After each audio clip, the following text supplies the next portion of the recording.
Welcome to this ATA Insights webinar. Thank you for your ongoing interest and support of our webinar program. Today's session will begin in 2 minutes. ATA Insights Webinars is an online platform for the dissemination of professional renewable energy knowledge across international borders. Our aim is to democratize access to information, for innovation to spread faster, and to make the industry more competitive. And we do this through our online sessions, open to all our members. Every year we do more than 100 sessions with over 250 speakers, 50,000 attendees from more than 50 countries. To participate in the session today, use the chat on the right-hand side to introduce yourself, your company, and where you're joining from.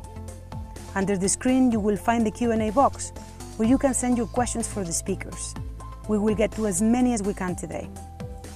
We're recording this session, and we will send you a link to the materials in a few days. Please consider supporting our content creation for the webinar program. Contact us on the email on screen.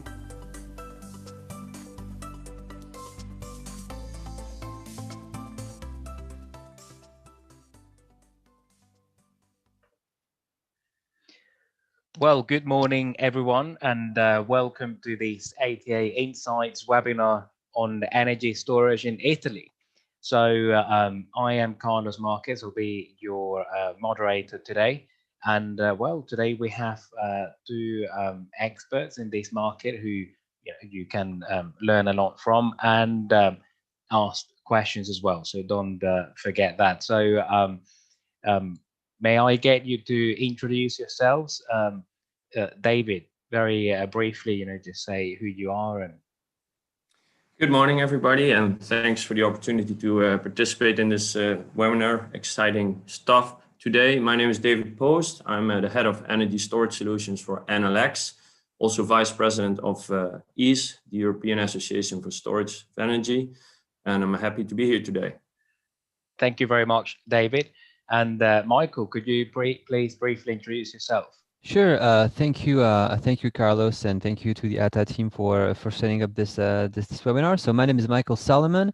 I have been running since 2009 a consultancy called Clean Horizon. In a nutshell, we are a one-stop shop energy storage consultant, meaning we are both a market analyst. We track global markets. You've seen my team speak about South Africa, Israel, the US, and today Italy. And we also are technical consultants, so very happy to be here. It's always a pleasure to work with ATA, so I guess I'm going to be smiling today. Thank you very much, Michael. So, well, David, you'll be the first one to present, and so please, when you can start sharing your screen when you are ready. And in the meantime, I'd like to remind those of you who are new that we have a tradition here at ATA Insights. So we ask everyone to share in the chat box where you're connecting from. So I'm actually in Madrid today with my colleague Valeria, who is behind the scenes and you can't see. But yeah, just let us know on the chat box where you're connecting from. And well, without further delay, please, David, over to you. Thank you. First of all, Carlos, I hope my screen, you can see it well. I can see it perfectly, yes. All right, okay. Thanks. I've prepared some slides today. I try to be light, take these as a reference and please treat them with the typical, these type of meetings.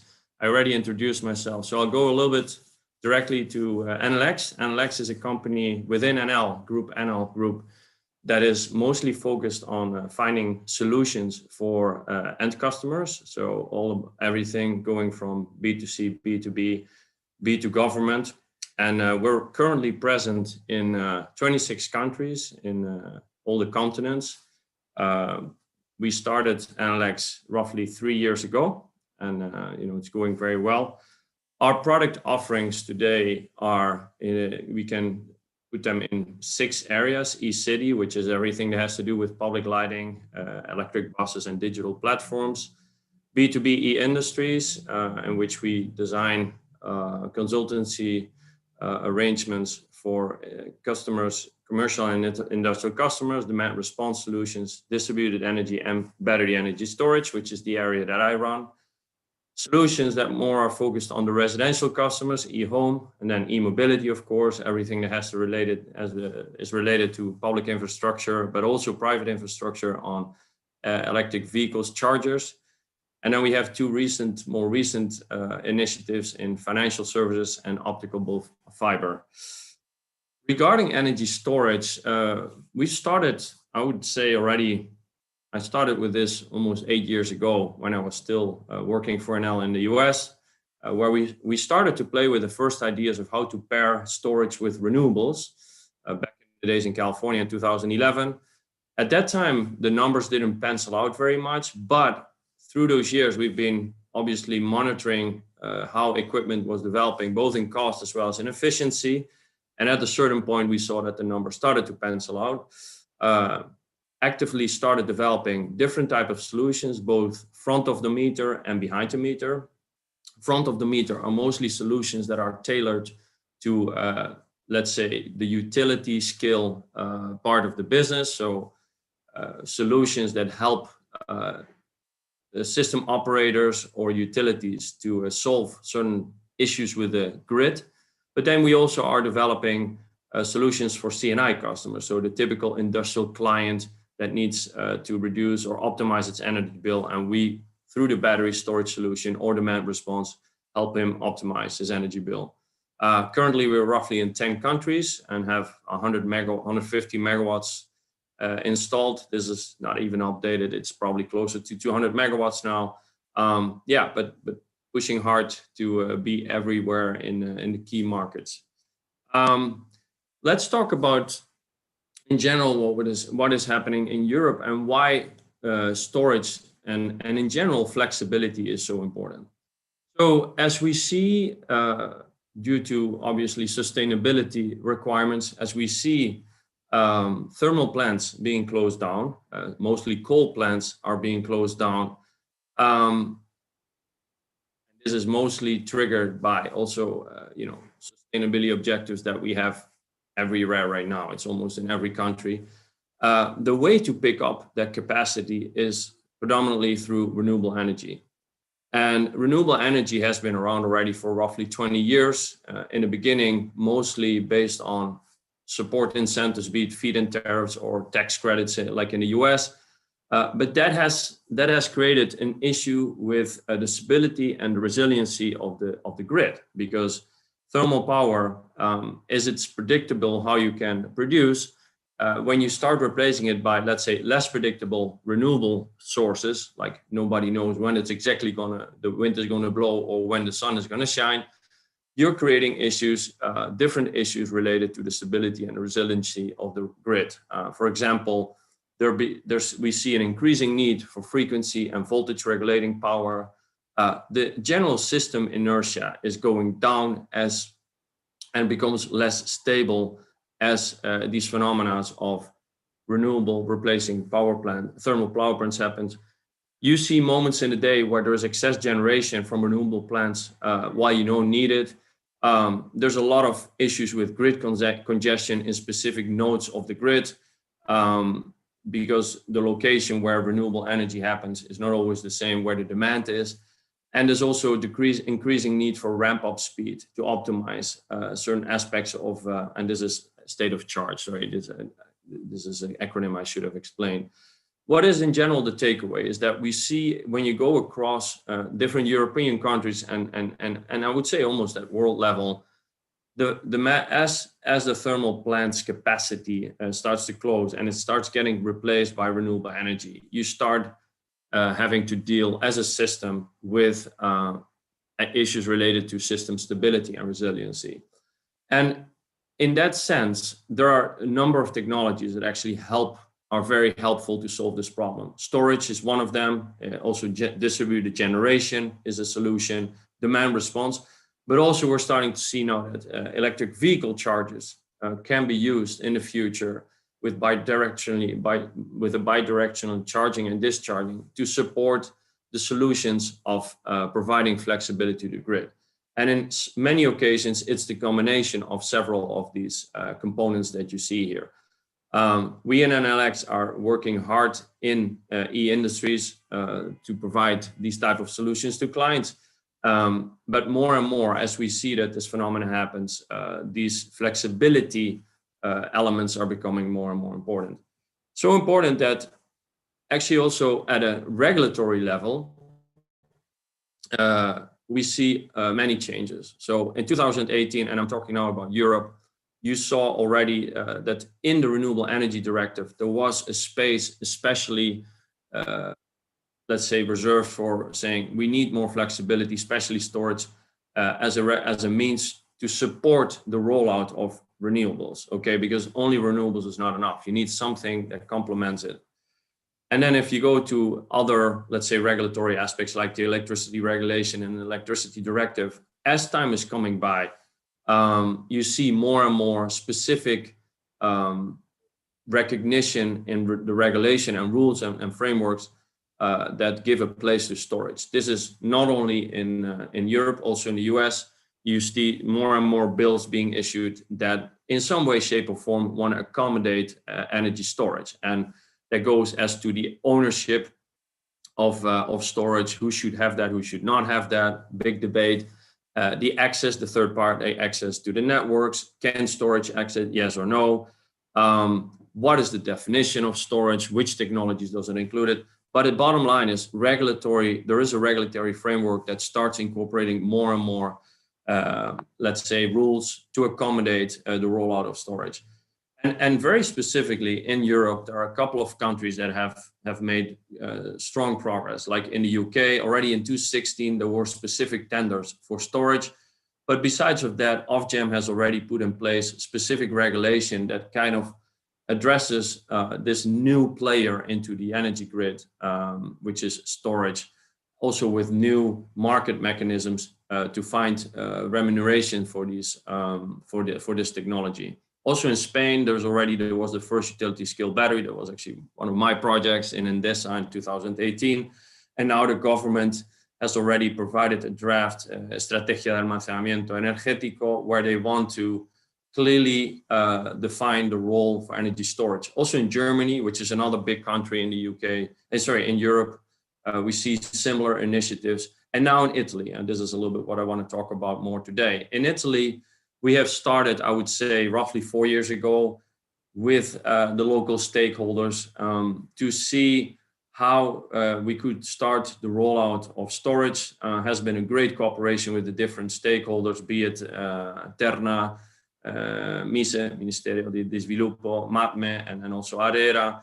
And there's a clear intent to, let's say, facilitate the rollout of storage in general to help solve certain issues. And in Italy, this issue is actually pretty important because, as you can see here, according to PNIEC, which is El Piano Nazionale Integrato per l'Energia, which is basically the integrated resource plan for Italy over the next 10 years, you can clearly see that as coal goes out, this black 7 megawatts in capacity, and renewable increases strongly. As you can see, wind and solar are increasing strongly. You need to have a solution. And what they're identifying is, and this is done by the authorities, 6 gigawatts for storage capacity, which is actually a big number. 6 gigawatts of projects, of which probably half of it is going to be pumped hydro, or at least that is envisioned, but that still leaves 3 gigawatts for other storage technologies, which will be predominantly electrochemical battery storage. So this gives you a little bit of an idea of how important storage is going to be over the next years. And when you look at Italy, I think Italy is one of the front runners in Europe by taking the bull by the horns, if I may say so, in terms of recognizing that there is going to be a clear shift in the projected installed capacity. And as that shift happens, cognizant of the challenges that the grid is going to have in terms of providing resiliency, stability, and also firm capacity, they have already provisioned 6 gigawatts of storage. Now, you need to have regulation that actually supports this to give the clear market signal to investors to roll out this strategy. And this is what actually has happened in parallel over the last, well, if you can see, 4 years. There was initially a solution in 2017 that clearly that started with a pilot program encouraging the participation of renewable DSR and storage in the auxiliary service market. That was the beginning, and then the next step was a year later, pretty much. They started with what they call UVAM, Unità Virtuale Abilitate Miste, which is basically allowing a group of technologies to provide tertiary frequency regulation. Frequency regulation is one of the most important aspects if you start having grid instability, because that's where it's a way to provide stability to the grid. So having elements that allow you to stabilize the frequency of the grid is very important. Then they did a new pilot in 2018, which is called UPI, which is basically batteries now were allowed to provide within the parameter of plants primary frequency regulation. Let me quickly explain. Frequency regulation is typically divided into primary, secondary, and tertiary. And basically what it means is the differences lie in the response time to a frequency event. So if a frequency goes down or up, you need to have elements in the system that allow you to respond faster and for a certain duration. So the breakdown in the nomenclature between primary, secondary, and tertiary is basically related to how fast elements in the grid, let's take storage, can respond to a frequency event and for how long can they help solve that problem? And that's called the duration. So typically when you talk about frequency regulation, there's two elements, the response time and the duration.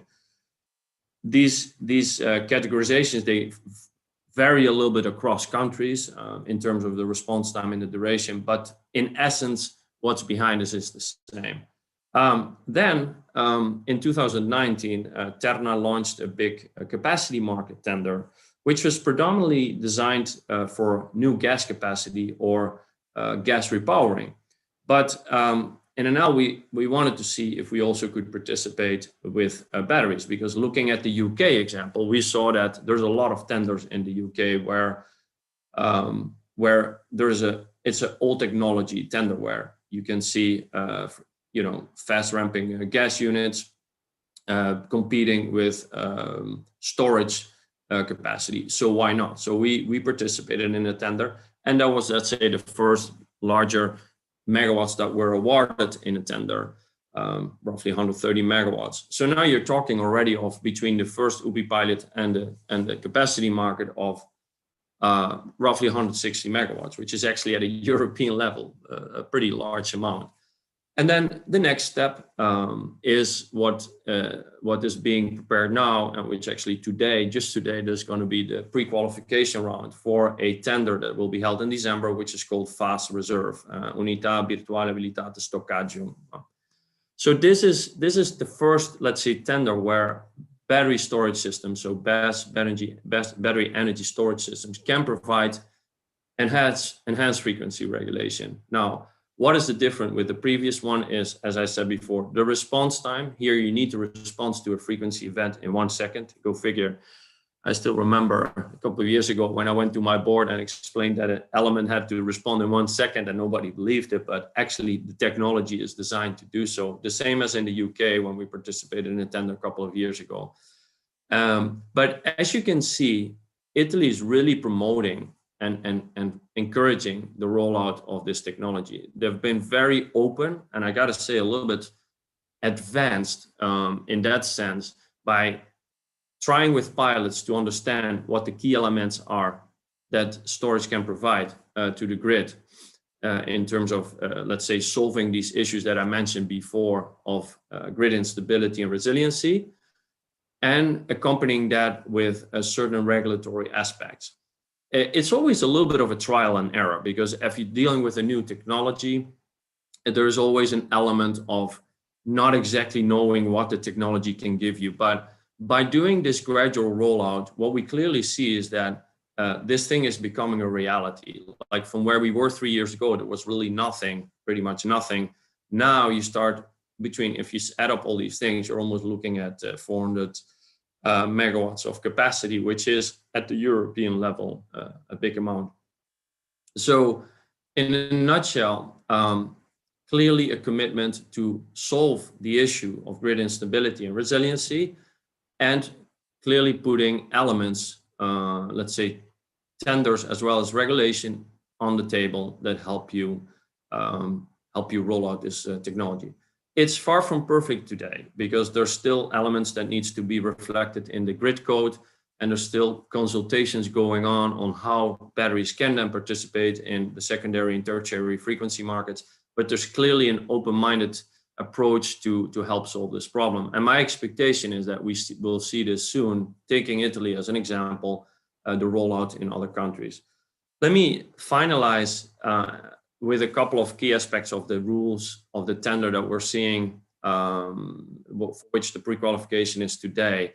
So as I said, it's tailored for elements that need to respond in 1 second. This is a big thing. I mean, it sounds like, okay, but this a couple of years ago was not thinkable. It was very unlikely that you would find technologies that could help you provide this response time. And if you think about the thermal plants, which were typically and still are, but providing system inertia, the ramp-up times are much longer. So this is not only, let's say, a solution that helps the sustainability of the system come through, but also it's optimizing the response time.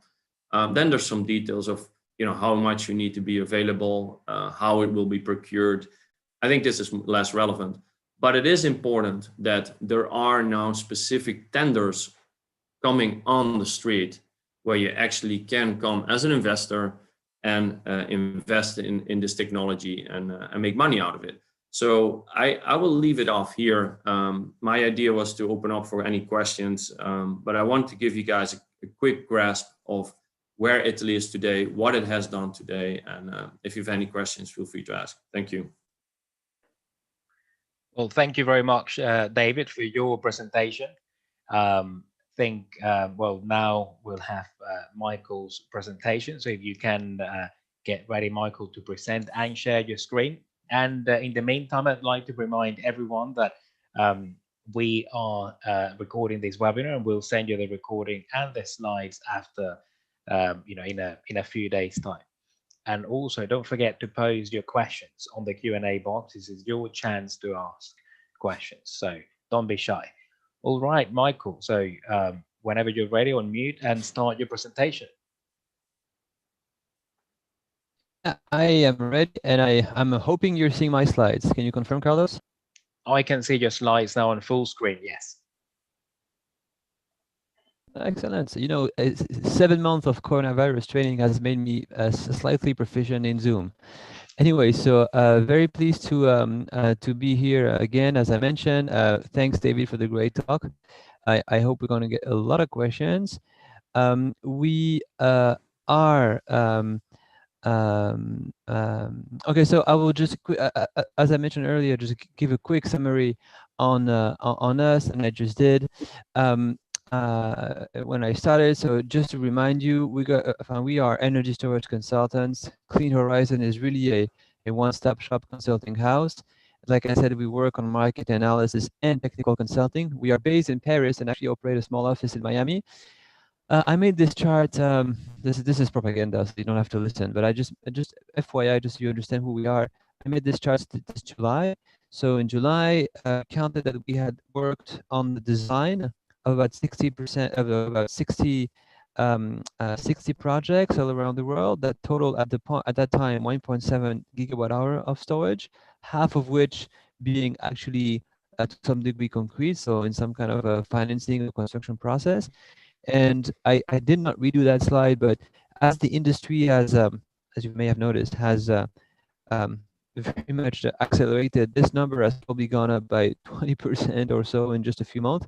And FYI, it took us 10 years to go from 0 to the first, to those 1.7 gigawatts. So as Tikun, what was his name? T-Boone Pickens said, the first billion is the hardest, then it comes easy.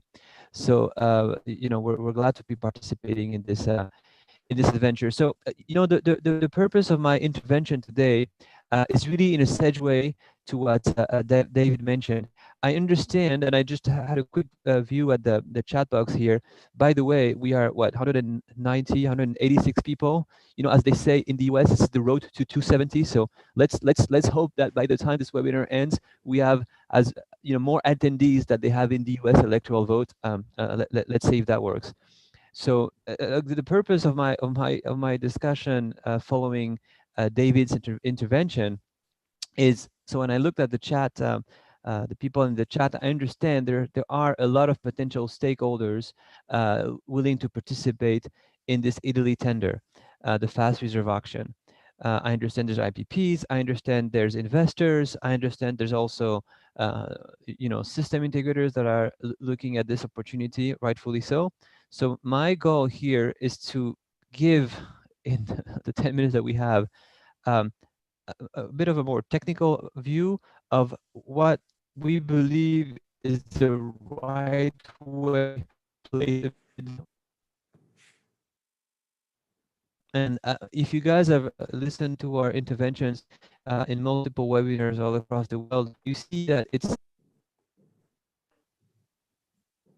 talk around of an opportunity, a real business opportunity for storage. We surround ourselves with the best. So that's what we did with David, and I think he's the best, right? But you know, maybe that's biased.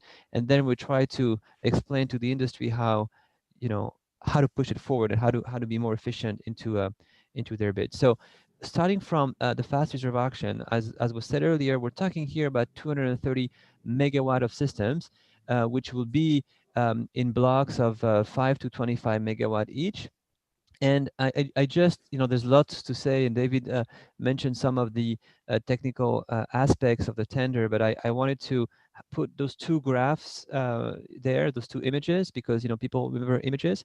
And so it's easier to understand. For the sake of that tender, Italy is split in 3 regions, so those 3 colors there. And in each of those regions, any single, like a single entity cannot own more than 40% of the market. So they're trying to enforce competition. So that's the first thing.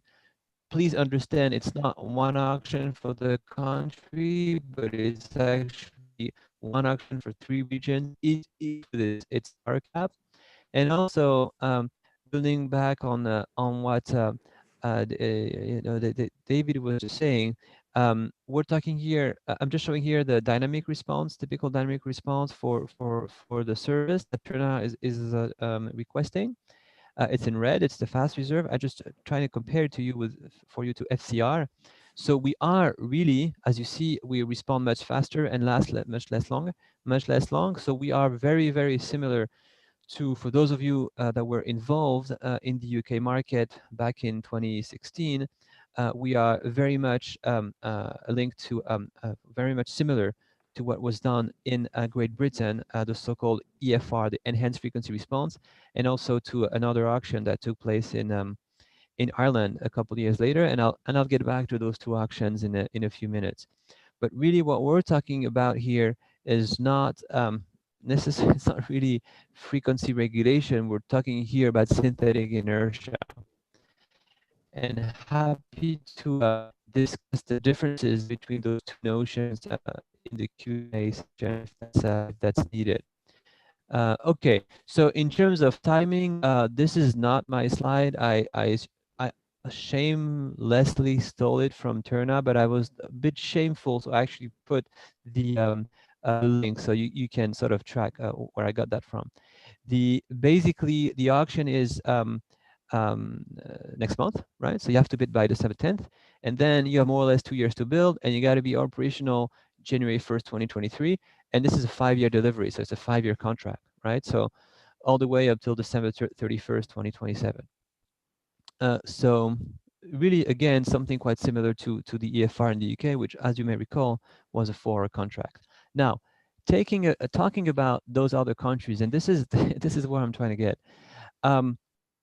David said 5 minutes ago, that there's a price cap on this auction at 80,000 euro per megawatt per year, which probably got those of you who are not aware of that number, got them a bit excited, because they see, you saw 80,000 euro per megawatt per year, then you took your little pen and you or your Excel spreadsheet, you push it forward for 10 years and you realize that, oh, with a 1 hour battery at today's price, I'm probably at a 10% IRR. Let's just call my banker and go make some free money. Well, there was another word in David's presentation, which hopefully you haven't you had seen, and if you have not seen it, I'm gonna I'm gonna break it. I'm gonna tell you now, and I'm sorry for the disappointment. He didn't say the price was 80,000 euro per megawatt per year. He said the price is capped at 80,000 euro per megawatt per year. That's a whole world of difference. That actually means, and remember, it's an auction, so it actually means that you're going to be competing against other players, and obviously the cheapest ones are going to win. So you're never going to get 80,000 euro per megawatt per year.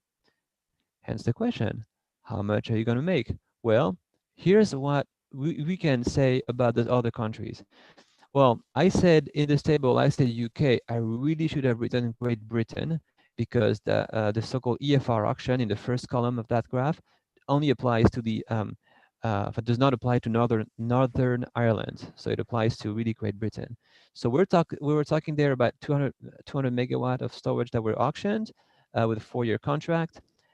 We were supposed to be available more or less all year long. In terms of annual payment, then you were paid 96,000 euro per megawatt per year. But remember, this was 4 years ago, and at that time the price of storage was quite very much higher to what we saw to what we're seeing now.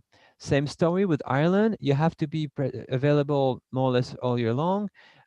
This is 2 years later. So yes, the price had gone down. It's a 6 years contract. So with the fact that the price of storage had gone down, plus the fact that the contract duration was a bit longer, it was a bit more competitive, and we ended up at that. Well, this is how numbers work. The same number that I mentioned earlier, which is 80,000 euro per megawatt per year.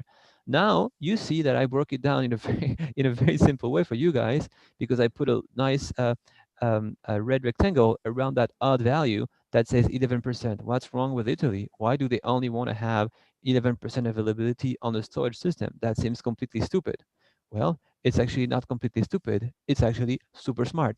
The computation that they have made, I believe it's a computation from Turnout, the ones that I saw, which is to say, well, they're looking forward at, all the way up to 2030 as more and more coal goes offline. David reminded you that number of 7.2 gigawatt of coal coming offline. And as more renewables come online, what happens is you're going to have as many as, according to their plan, their as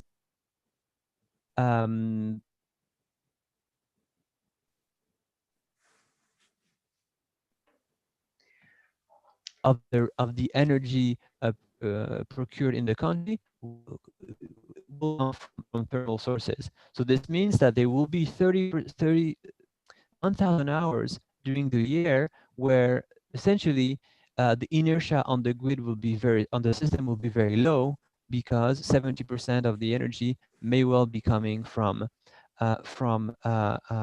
intermittent or renewable sources. And that's what this 11% mean. 11% of 8,760 hours is 1,000 hours. So what the system is telling you is, we want your system to be available at most during those 1,000 hours where we know that we're going to have a very low inertia, because it's just how it is. Maybe it's a Sunday at noon in the month of August, where the sun is shining and all of the factories are off and most of the power plants are not working because there's not enough load. This is where the inertia is low, and this is where our system is at risk. So we want the batteries to be available there, and it will tell you, 7 days ahead, and we'll confirm 2 days before real time if we indeed need you. So what that tells you instantly is, well, if in the country next door called Ireland, I was paid 80,000 euros per year to be paid more or less to be available, 10 times less than I was in Ireland. Well, I don't know if it's going to be 10 times less, but it's for sure it's going to be less. So now those of you that opened up their little Excel spreadsheet 5 minutes ago, 10 minutes ago, when David was speaking, are now probably on the verge of depression, because whether you know that you can make maybe a 10% IRR at 80,000 euro per megawatt per year, if you divide that number by 10, you probably have an IRR that your Excel spreadsheet cannot compute because it's just way too negative. So how is it going to work? What's the road forward? Well, the road forward is you got to be smart. And I'll tell you how we think you can be smart. Well, in the especially the energy storage, and Michael, especially in organized markets like yes. Sorry, Michael, if I can interrupt you 1 second. So your sound sometimes like freezes off. So maybe like turn off your video so we get a bit more bandwidth for your sound. Okay, thanks. No problem.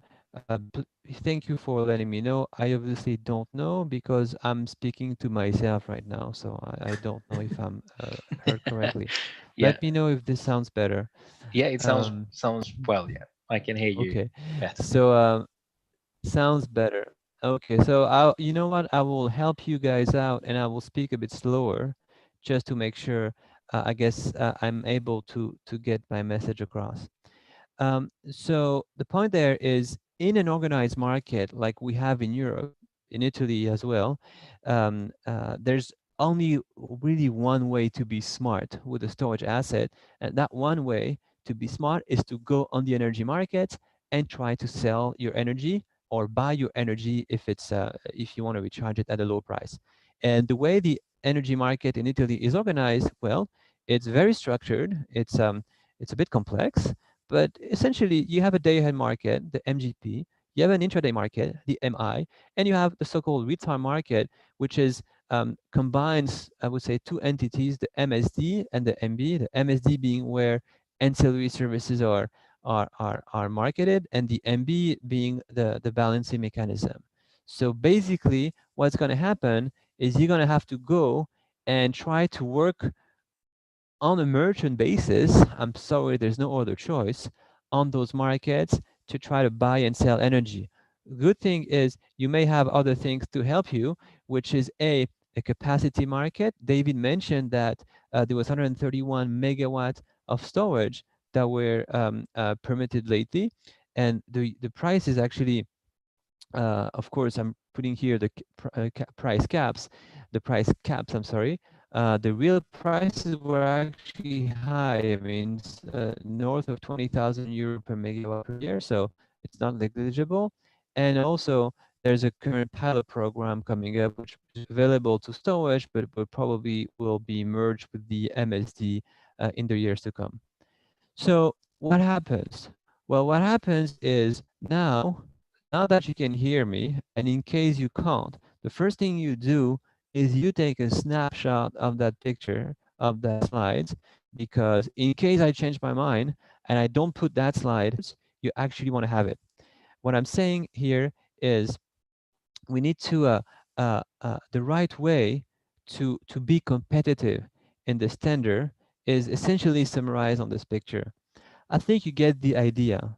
Before I get into details, the main idea there is to make sure you understand and reliably assess how much money your asset can make on the markets that I just mentioned earlier, which are, by the way, sometimes high paying, sometimes not so high paying. So you clearly need to have a very good understanding of a forecast of the future day-ahead market prices, and B, an understanding of how the MSD, so the ancillary service market prices, work region by region, and feel as confident as you can on what would be your arbitrage strategy on those balancing and MSD markets, and as well on how you're going to combine the wholesale market with the ancillary and balancing markets.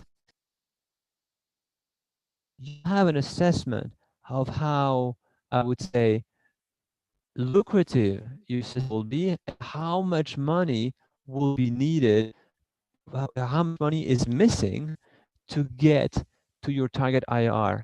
And only then will you be able to place a competitive bid for the fast reserve auction? So it's not possible for me, and actually probably would be illegal, for me to tell you, well, you know, you should bid around 8 or 9,000 or 20,000 or 32,000 euro per megawatt per year. The reason it's illegal is because there's 200, it would be illegal it's because we have 200 people speaking, so I don't want to be the one creating a cartel here. But so what I'm saying is, I don't see any better way to place a competitive bid besides having made that effort to understand and compute what is the missing money to get to your target IRR with the level of risk you're comfortable with. A small caveat there, the capacity, sorry, the fast reserve revenue you're going to get cannot be accumulated with the capacity market. So if you're going to include the capacity market in your business plan, please do so, but please do so only after. So I'm hoping I can be heard because I'm saying something important here, and I just want to conclude on one last thing, which is, you know, when we that webinar, we have to call this webinar Italy's next frontier of energy storage in Europe. I think the numbers from the integrated resource planning applying to Italy, we showed 6 gigawatt of storage by 2030, and half of that being battery. Well, this is first of all, this is very good, but you know, 2030 is far. So I think what I want to get across is, as an observer and a consultant in this space and a technical, you know, we are technical advisor really to many players, what we see is, and I try to dumb it down really on this slide, which is probably very much too simple. But what I want to say is, I'm happy to stick my neck out. I'm certain I will be in business in 2025. So if I am wrong, I'll pay a drink to whoever puts that slide in front of me in 2025 and shows me how wrong I was, and I'll pay that drink. And also by 2025, hopefully we can actually pay each other drinks. So you know what, that's a commitment I'm making. What I want to say is, I do firmly believe that by 2025 we'll have 1 gigawatt of storage deployed and operational in Italy. And the reason I say that is actually very simple. If I look at what happened in Great Britain, we see very similar context to what happened in Great Britain and what is happening now to what is just starting now in Italy. What happened in Great Britain in 2016 was very similar to Italy, coal plants being decommissioned and so on. We saw a 200 megawatt fast reserve sold in created traction for storage in the country. Many players deploying assets even beyond the required 200 megawatts. And in parallel, the system operator opened up the rules or facilitate the participation of energy storage into the ancillary service. Plus, we had, at that time, it's changed so since then, a lucrative capacity markets. Well, what I just said for the UK, for Great Britain, I'm sorry, in 2016, I could have used the present tense and say it for Italy in 2020. And so what happened in the UK 4 years on was that, as you see now, there's more or less 1 gigawatt of storage projects commissioned in this country and probably and counting. So I'm just doing super simple translation, a copy paste, if you wish, of what happened in the UK to what's happening in Italy, and therefore I'm happy to pay a drink to whoever comes to me in 2025 and tells me, well, you promised us a gigawatt, we're barely halfway there. Voila, that's it. I'm sorry we sort of missed the the bandwidth of that internet here was imperfect, and I hope you guys could hear me. And this is my email, this is my cell phone. I live in Europe, so don't call at night. I will not pick up the phone, otherwise it's fine. And yeah, happy to take on any question. And I guess I just leave the floor to Carlos, no, or what's next? Yeah, thank you very much, Michael, for your presentation. If you can stop sharing your screen, please, and then we can start answering some of the questions. We have about 10 minutes left, so we won't be able to answer all of them, but we'll certainly answer as many as we can. So right, there is one Okay, question. so I can start from the bottom or from the top. Which one you want me to start from? Well, there is a question there right at the top from Frick Huisman about the average revenue per megawatt across Italy. Are you allowed to comment on that, or would that be considered cartel setting? Completely cartel setting is a terrible question. Okay. And he's talking about, so let's talk about the revenue streams then. So okay. what are the different revenue streams that need to be stacked and to be competitive in this market? No, so okay, well, this is the first question there. So essentially, what you want to try to do is I'm just going to repeat what I said in my slide, which is you have an organized market where you can let's see, where you can decide at every point in time if you market energy on the day ahead, the so-called MGP or the so-called MSD. As you know, the spreads in the MSD are higher, of course, because it's essentially closer to real time. And in some cases in Italy, those spreads can be very high. I mean, they can be surprisingly high compared to other places in Europe. And now the issue is, in general, with all those close to real-time markets, it's very difficult to forecast, very difficult to predict. I'm not even sure I have seen advisors. There's a lot of companies that do very good price forecast in the wholesale, in the day ahead, or even in the intraday, maybe intraday markets. But I've yet to see, but maybe I have not searched enough, a forecasting company that is able to make an accurate forecast of the MSD or the real-time markets for the next 10 years, because it's very difficult to do. So you're going to be facing with much more volatility on your pricing, and so therefore your bidding strategy will be linked to, I would say, your acceptance of the risk there. But I cannot say numbers. No, fair enough. David, I don't know if you'd like to comment on the different revenue streams. And no, yeah, I think Michael covered it. I'd like to highlight, though, there's probably, if it comes down to bidding into for certain services like secondary or tertiary frequency regulation,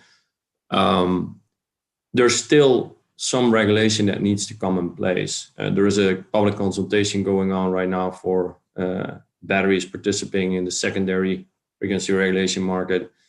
And we expect GridCode to be rolled out also for the participation in the tertiary frequency regulation market, which is also going to set the duration a little bit, because I saw in the Q&A there was also a question about the C rate. But having said that, it's hard. I think Michael covered it very well. It is a market that it's hard to make predictions. Obviously, we as Enel, we have a long time experience into these markets, and it's mostly our trading team. I mean, if you ask me exactly about the numbers, obviously, I'm not going to share them, but I also, frankly, I don't exactly know them. So we'll be very candid with you, because it requires a very deep knowledge of how these markets are. But this is not only for Italy. I mean, if you go to the UK or you go to whatever market where you have a certain level of merchant exposure, it requires very sophisticated trading skills and just simply knowledge of the market, of how it's going to play out.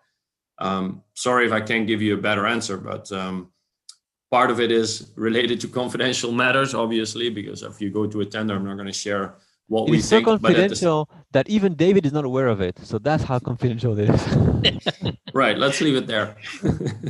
So, there is a question here by Cesar. He's asking if the winner of the auction will have a guaranteed price for the 5 years.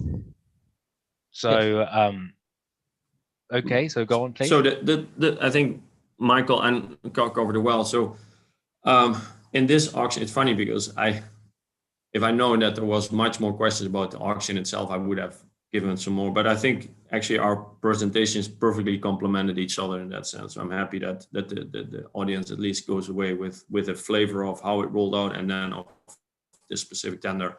So it is a mechanism where you have basically an auction in 5 rounds. It starts at 80,000 euros megawatt per year. So somebody was asking that, so I want to clarify that. And then the clock goes down, and at a certain point, each region has a certain megawatts that need to be that are expected to be awarded. So you have in the north and the south, each region 100 megawatts, and then in Sardinia 30 megawatts.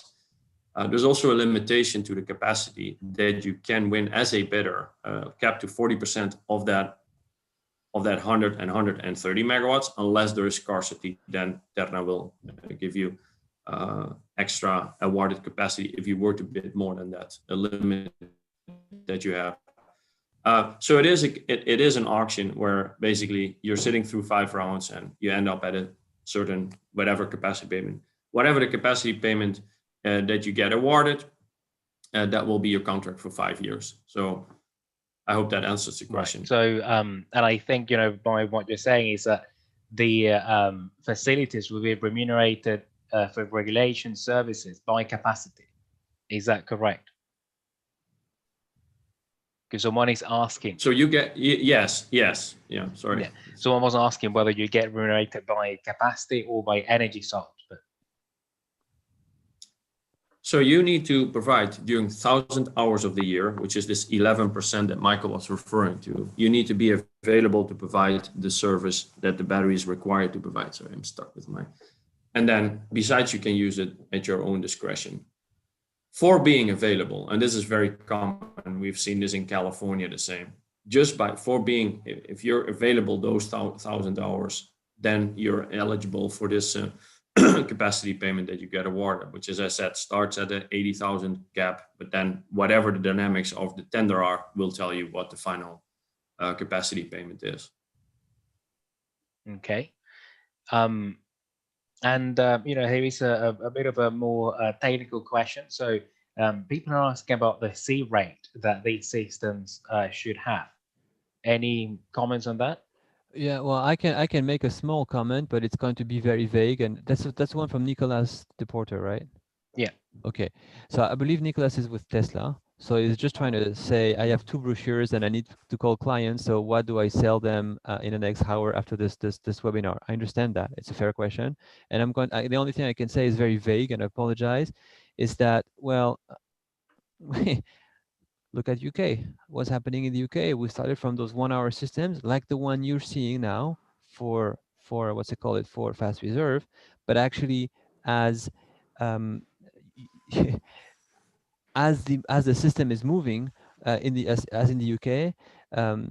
See what's happening in the UK and what is starting to happen in Europe, in continental Europe, is we're seeing more and more of those assets go into the energy markets. Okay, and so as the energy markets need more energy, the C rate goes below 1. Well, should go below 1, unless those battery assets can be included in a pool where actually there's not necessarily a need to have a longer duration, because basically if that asset is included in the pool, maybe the duration can be set on, I would say, another plant like a thermal plant or whatnot. So I would say the trend is to go toward longer duration, but there may be exceptions. Now you may also be very comfortable at the fact that there is this capacity market, and that capacity market requires you to have 4 hours. So voila, you have no more information after I answered than before I did, but at least I showed you that I know some things. Maybe, David, you want to be more practical for the gentleman there? No, I think, well, I cannot tell you what C rate we are designing it, because that is a little bit of confidential information, which is sensitive for eventual bids. But I do see a trend where it depends a lot of the use case. So typically, if you have a let's say a storage tender, or a tender that is tailored for storage, you tend to see initially shorter durations. But then if you look at the longer window of the investment and you actually start to study a little bit, what is this battery going to do, not only in year 1, but also in the future years? What I see developers doing a lot is, let's say, configure the site where they want to develop a storage solution allowing for additional modules that can enlarge the duration of the system. So I know it's a vague answer. It's really, it depends on how you look at the market and what type of strategy you want to play into these future markets. That will tell you if you should do a longer or shorter duration battery or a higher or lower C rate. Now, some markets have requirements. Like in California, it's 4 hours. You cannot bid less. And why? Because there's a very important energy arbitrage elements to your source of revenues. They might typically represent 35 to 50% of your projected revenues. So it really depends on the market and how you see the volatility developing, and especially the capacity to trade intraday, whether you should do larger or a shorter duration, longer or shorter duration batteries. I'm sorry, I'm not giving a more precise answer, because it is really an investment decision that you need to think about. Also, the number of cycles that you're using the battery for per day or per month or per year is affecting that. The degradation. So it's the Excel spreadsheet is a little bit more complicated to give you a firm answer to that. And I've seen systems where, for example, you end up having 1 hour and 50 minutes durations, and you're saying, why is that? Well, because people gradually are rolling out towards different duration. So, Nicolas, sorry if I don't have a more precise answer, but I hope this gets you close enough.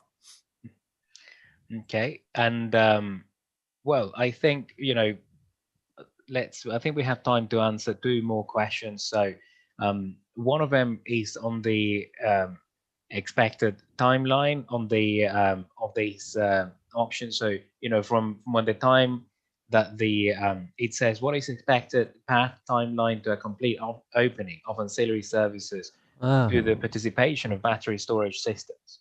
Yeah, that's more for you, David. So I'll take that. So I mean, it's not 100% certain, but the batteries. So the tender will be on the bidding will be on December 10th. And then I don't know exactly when we will know the results, and if we are awarded or if parties are awarded, when they sign exactly the contract. But let's say that happens all in the first months of 2021. The scheduled in-service delivery date is January 2023, and if you want to have a clear picture of what your revenues are going to be beyond, let's say the pure contract of the capacity market, we'd expect to see some clarity on how batteries will be bidding into the secondary and tertiary frequency regulation, I would say between next year and the year after for sure. Because if you want to be online on January 1, 2023, you need to notice to proceed probably just a year before, maybe a little bit longer. So you need to have some idea of when, of what to expect, let's say between now and the end of next year. I hope that answers the question. Okay. Right. So, there is a question that mentions the drivers for the storage market in Italy, and it says that it seems that it's driven mainly by auctions. Are there any other drivers emerging? I think if I would look at this question, I would refer back to your initial slides that you presented, David, that show why there are auctions in the first place. What's getting the grid operator to actually want to have the services that batteries provide. So I don't know what your thoughts are really. Is there any I think that an auction is a fairly strong driver for a market. No, I mean, yes. Well, I mean, if you want to incentivize the rollout of whatever technology, right? If you look at renewables, for example, 15 years ago, I was more involved in that. There were different mechanisms to incentivize this, right? But it is key that, like back in the days, it was feed-in tariff in Europe and investment tax credit and production tax credit in the US. Let's say the 2 key markets. I'm not familiar with Asia, but typically, to start up in business, you need to give some clear signals of what the pricing can be and what the remuneration can be. If not, it's going to be hard to get investors excited about an opportunity. in this particular case, the way Italy has approached this, and in general, is like they want to do certain pilot projects first to understand, hey, does this work? So normally when it's a smaller scale pilot project, like the first one, the UPI for 30 megawatts, you know, is it the perfect remuneration scheme that you would be expecting? Maybe not, but you know, also the sizes of those tenders are relatively small. But as a system gets comfortable with the technology and understands what that technology can do for the system, then you start seeing larger deployments. One was the capacity now, which, as I insist, it wasn't designed for storage. It was designed for gas, but you know, the way it was written, also storage could participate. And now you have the more specific tender for fast reserve, which is sending a very clear signal. There's a capacity payment. Will this be the driver for a future rollout? We don't know, because if you look at the UK, they did the enhanced frequency response tender in 2016, which had a huge oversubscription. If I'm not mistaken, roughly 10 times what the awarded capacity was, which was, I think, 2025 or 201 megawatts, something of sorts. So there was a clear interest in it because there was a remuneration scheme. Was it a good remuneration scheme? Well, you know, the pricing was good, but mostly because the capex or the cost of the equipment was very high that time. So you had to have higher prices. But at the same time, it was only 4 years of a contract with National Grid. Is that what investors want? Well, it was good enough to take this first step. What will happen in the future? I don't know. If I may add to this for if you compare with other countries, so we looked at the UK, look at what's happening now. There's this tender in Italy, okay, 230 megawatt. There was a tender recently in Portugal for PV plus storage. I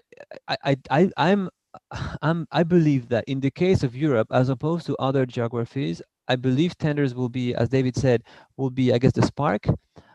But I do believe that in what will follow suit is that our energy markets are somewhat efficient and are actually going to more and more efficiency, more and more liquidity.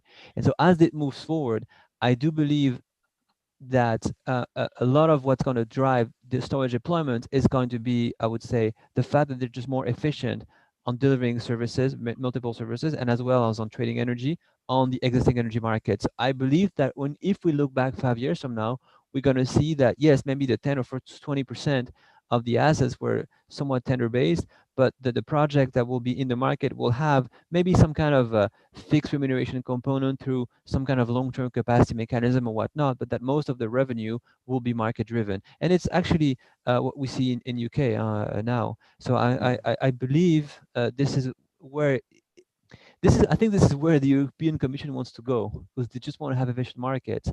And so I tend to think we'll see that. Something that we won't see in other jurisdictions, like some parts of the US, that we won't see that in South Africa, we won't see that in Israel, whatnot. But I believe in Europe, we're going to go this way, which means it's going to be harder for IPPs because they're going to have to be facing some kind of merchant risk. And I mentioned that in my talk, right? So the road to, storage in Europe is a road with difficult bankability because it's going to be very much merchant based. I believe, but hey, see me in 5 years when I pay you that drink. Well, on that note, I'm afraid, with most all good things, this webinar must also come to an end. It's been very interesting. Thank you very much, David and Michael, for being with us today, and thank you to everyone in the audience. So we will send you the recording of the webinar and the presentations, and see you here next time. Bye-bye. Thank you. Goodbye. Thank you very much.